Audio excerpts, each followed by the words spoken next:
Good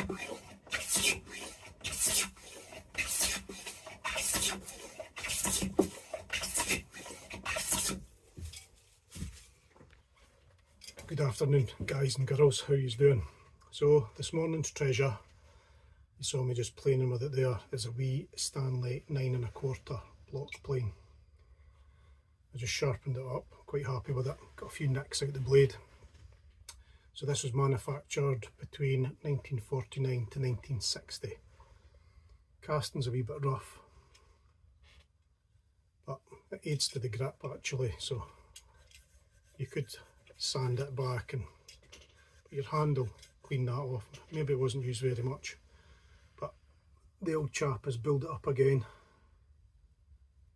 It is very tidy and quite pleased to have that in the shed.